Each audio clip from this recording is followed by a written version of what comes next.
Bom, vamos dar continuidade ao estudo do Inventor. Hoje a gente vai aprender como a gente faz montagem de peças. Essa peça aqui em específico foi uma peça que a gente fez na última avaliação, tá? Da nossa disciplina de expressão gráfica. E a gente vai juntar essa peça com outras, que já vou mostrar para vocês, em uma montagem, certo? Vamos ver que peças são essas. Então aqui a gente tem um boné do trocador de calor. Aqui a gente tem o casco do trocador de calor. O boné vai vir aqui desse lado, vai ter o casco e vai ter o shell cover, que é a tampa da casca, né? Digamos assim, a cobertura da casca, que vem desse lado direito aqui. Então a gente vai pegar essas três peças e vai juntar em uma montagem só e criar o desenho. Então vocês vão precisar gerar essas três peças, colocar todas as peças numa mesma pasta para ficar mais organizado. Daí depois que vocês terminarem o desenho dessas três peças, vocês vão vir aqui em Arquivo, Novo, e vão vir descer aqui em Montagem, tá? Agora a gente vai fazer uma montagem padrão ANSI em milímetros. Aí vocês cliquem em Criar, certo? Quando vocês clicarem em Criar, ele vai abrir uma nova aba aqui embaixo para você fazer sua montagem. Percebam que agora as opções aqui mudou, não é mais a opção de desenho 3D, agora é a opção exclusivamente de montagem. A primeira coisa que a gente vai fazer é inserir peças nessa montagem. Vamos inserir a nossa primeira peça aqui clicando nesse ícone. Eu vou pegar primeiro o boné e vou abrir o boné, tá? Se estiver muito próximo, você pode afastar. E percebam que ele está livre aqui, ó. Eu vou clicar em qualquer lugar para alocar esse boné e ele vai dar a opção de eu criar um novo boné, porque eu posso repetir a mesma peça várias vezes em um desenho, tá? Só que nesse caso eu não quero, eu vou apertar ESC. Percebam que a renderização desse desenho aqui, ela tá um pouco diferente, né? Às vezes ele muda automaticamente. E se você quiser mudar a visualização para a forma que estava antes, você vai vir aqui em Visualizar, Estilo Visual, Sombreado com Arestas. Ele vai ficar com as arestas mais definidas, tá? Se quiser tirar esse reflexo aqui de baixo, é Visualizar e Sem Reflexo. Lembrando que essas opções de visualização, elas consomem mais processamento do seu computador. Principalmente se você vier aqui na opção Realista, tá? Que ele vai fazer o Ray Tracing, né? Que é o cálculo, a simulação real da luz. Isso consome muito processamento de vídeo do computador, tá? Então isso aqui é mais para quando você finaliza o desenho, se você quiser apresentar de uma forma mais bonitinha, mais realista, você faz o Ray Tracing dele, tá? Mas vamos ficar com o sombreamento com arestas, que consome menos e a gente tem uma performance melhor. Agora, a gente vai utilizar essa primeira peça como sendo a peça base da nossa montagem. Ou seja, todas as peças que a gente adicionar depois vai usar como referência essa. Então essa peça eu quero que fique fixa aqui na posição que ela está. Como é que eu faço isso? Eu vou vir aqui, ó, em peça, botão direito e vou fixar. Quando eu fizer isso, eu não consigo mais movimentar essa peça, tá? Então todas as montagens posteriores que eu fizer vai ser em relação a essa peça. Vamos inserir uma nova peça aqui que seria a casca. Eu vou abrir e clicar aqui.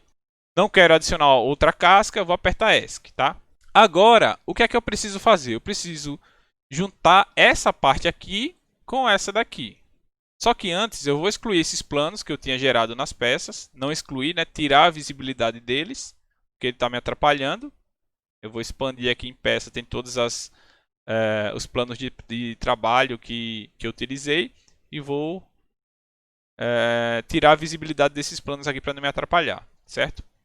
Como é que funciona a montagem? Ela funciona de uma forma muito parecida com as restrições do esboço, tá? A gente vai adicionar restrições aqui para que a gente una essas peças. Por exemplo, vocês concordam que se eu deixar esse tubo concêntrico a esse tubo aqui, os dois vão ficar alinhados, correto? Vamos fazer um teste aqui para ver como é que fica. Eu vou vir aqui em restringir, tá? Ele vai abrir essa aba. Eu vou chegar no interior ou na parte externa desse cilindro aqui, tá? Vou clicar, veja que aparece a linha de centro. Eu vou clicar aqui e vou chegar também no interior dessa seção cilíndrica aqui. Também aparece a linha de centro. E eu vou clicar. Ele vai gerar... O que é que ele gerou aqui? Ele gerou uma relação de concentricidade entre as duas peças. Ou seja, as duas peças estão concêntricas. Tá? Só que está no sentido contrário, né? Eu não quero que essa peça aqui fique nesse sentido. Então, para trocar, é só clicar nessa solução oposta. Tá? Pronto. Ele ficou na solução oposta, depois eu só preciso ajustar a distância, eu vou aplicar essa alteração que eu fiz, e se eu clicar e movimentar, ó, eu não consigo mais movimentar de uma forma que ele saia do centro em relação à outra peça. Tá? Então, as duas peças, independente do movimento que eu faça com ela, ela está concêntrica. Então, eu posso tanto girar como fazer o movimento de distanciamento. Tá, mas ainda essas restrições não são suficientes. Então, vamos adicionar mais. Eu vou fechar essa restrição. Vou movimentar um pouco para cá, para ficar mais fácil. O que eu quero fazer agora é o seguinte. Eu quero juntar essa parte com essa. Agora eu sei que está concêntrica. Se eu juntar as duas faces, elas vão ficar perfeitamente alinhadas, tá? Então vamos fazer o seguinte, vamos fazer uma restrição onde eu quero essa face junta com essa face. Ele faz um barulhinho quando a gente faz uma restrição que dá certo, tá?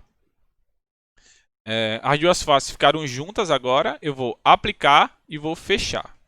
Percebam, agora eles estão concêntricos e esse plano ele está coincidente. Então, eu não consigo fazer mais outro movimento que não seja a rotação, certo? Então, eu só consigo girar a peça. Para a peça não poder girar mais, né, para ela ficar exatamente alinhada nessa orientação aqui, eu preciso criar mais uma restrição. Lembrando que existem várias formas, tá, gente, de criar essas restrições, tá? Dependendo da peça, você pode até ter restrições diferentes para o mesmo resultado, tá? Por exemplo, aqui. Aqui eu posso fazer o seguinte, deixar ele mais ou menos na altura, na orientação que ele deve ficar. Seria essa daqui. E deixar concêntrico dois círculos de parafuso desse, né? Dois furos de parafuso desse. Tá? Então vamos deixar concêntrico aqui, ó. Eu vou deixar concêntrico esse furo com o furo que está alinhado com ele, tá?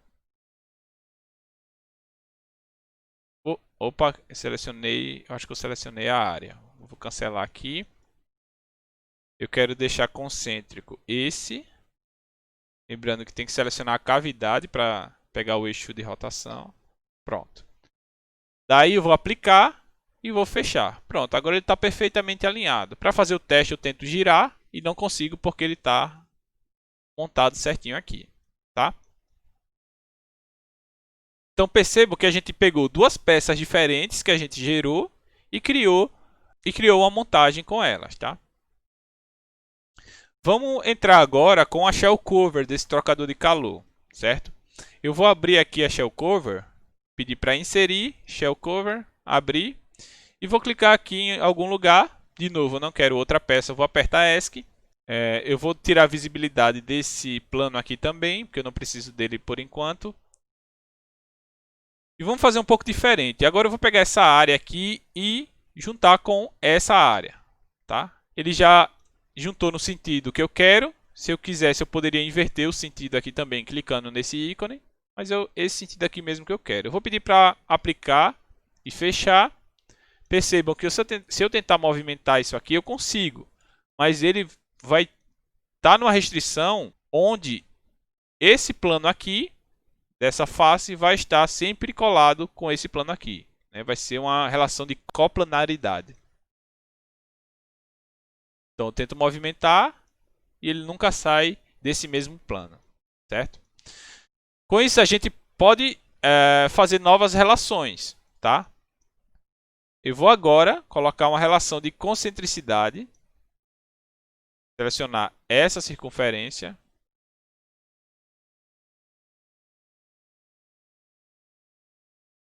aqui. Tem que aparecer a linha de centro, né? essa circunferência com essa. Pronto.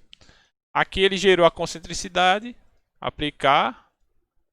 Se eu tentar movimentar, ele só vai girar para obedecer essas duas restrições. E aqui eu vou tentar alinhar com os furos. Tá?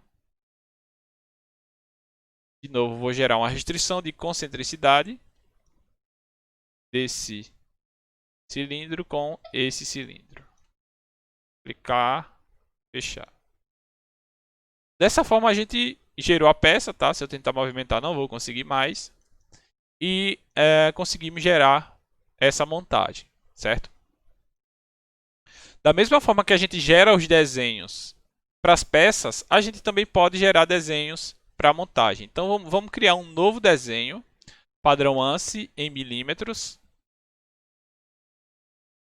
Vou mudar a folha para A1, padrão A1, certo? Vou escolher a base aqui. Vou escolher montagem 2. Lembrando que tem que salvar lá a minha montagem, né? E vou clicar em salvar. Eu vou colocar a escala aqui de 1 para 20. Clicar em OK para ele ficar um pouco maior, tá? Aqui já está a representação da minha montagem. Vou fazer algumas vistas projetadas. Botão direito criar. Ele criou. E vou fazer também uma vista em perspectiva. Tá? Eu quero ela com o shader, né? Então eu botão direito, editar vista. Quero ela com rachura. Pronto, ela ficou mais com melhor visibilidade essa perspectiva, né? A diferença do desenho quando você tem uma montagem para unicamente a peça é que você tem que listar as peças que você tem. Então você vai vir aqui em anotar e vai clicar aqui, ó, lista de peças, tá? Quando você selecionar lista de peças, ele vai ter que você vai ter que procurar onde é que está a sua montagem, certo? E clicar em OK. Ele vai dizer que a lista de peças está desativada na sua montagem. E ele vai perguntar se você quer ativar. Você vai clicar em OK e ele ativou sua lista de peças já na sua montagem, tá? Com isso, ele aparece esse retângulo aqui para você posicionar. Eu vou posicionar aqui no canto superior. E ele já vai dar automático, ó, quais são as peças que você utilizou e a quantidade de cada uma delas no seu desenho, né? Então, o arquivo que está salvo, o nome do arquivo que está salvo, né? De cada uma delas e a descrição que você pode editar depois, certo?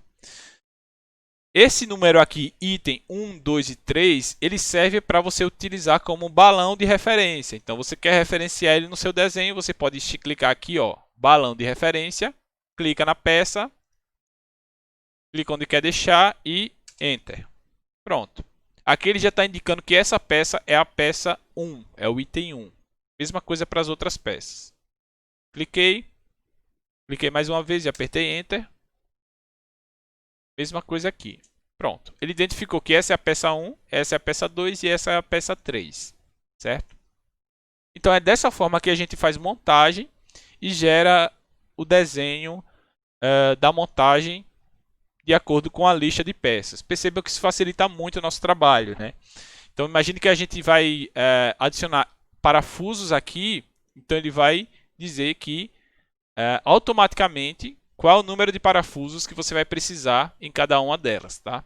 Vamos continuar aqui adicionando aqui embaixo o desenho isométrico de cada uma peça. Eu vou aqui em inserir vistas, base e vou procurar a peça que eu quero adicionar. Vou adicionar o boné, vou pegar ele aqui.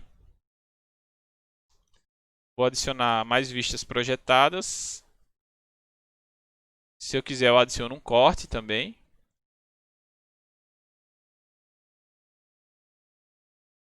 Tá? Criar. Vou adicionar um corte aqui, ó, uma seção. Clico no desenho. Venho daqui em cima até aqui embaixo. Botão direito continuar. E escolho a direção do corte. Vou colocar esse desenho um pouco mais para a esquerda.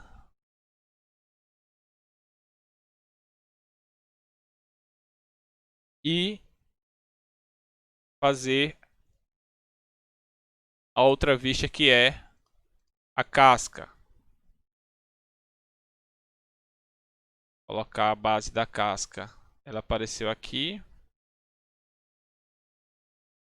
Colocar só uma vista dela mesmo.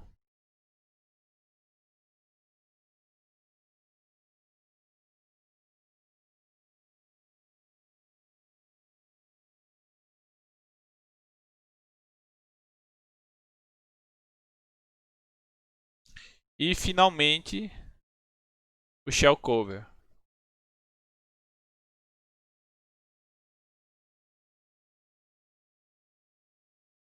Aí a partir daqui eu posso adicionar medidas, né?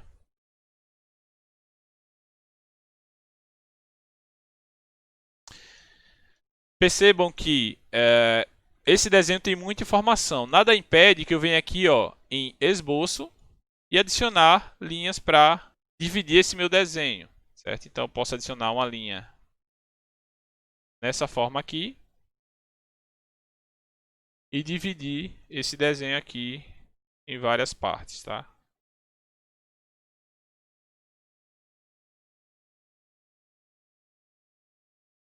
Para ficar mais organizado. Daí eu vou adicionar, vou sair do esboço, né? Aí ele ficou dividido e vou fazer uma anotação aqui de texto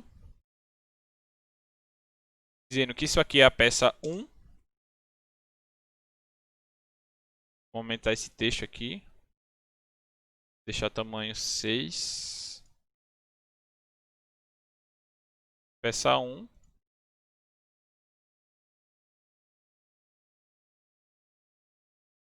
Boné.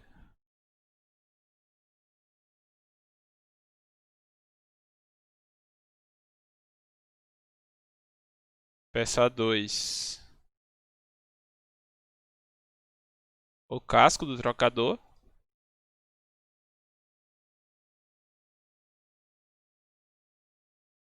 Tentar deixar ele alinhado aqui, mais ou menos. E finalmente a peça 3, que é a shell cover. E a partir daqui eu posso adicionar as medidas, certo? Percebam que esse trocador de calor ele foi simplificado, tá, para o nível dessa aula. Mas se vocês quiserem algo mais complexo, né, algo mais realista em relação do que realmente é um trocador de calor, toda a parte interna dele, eu vou deixar um link aí na descrição que eu usei como referência a essa aula, tá? Então eu peguei como referência um trocador de calor que tem nessa videoaula para simplificá-lo e utilizar aqui na nossa aula, certo? Então fica aí, se vocês quiserem se aprofundar um pouco mais em um objeto bem mais complexo, né, que seria a parte interna desse trocador de calor.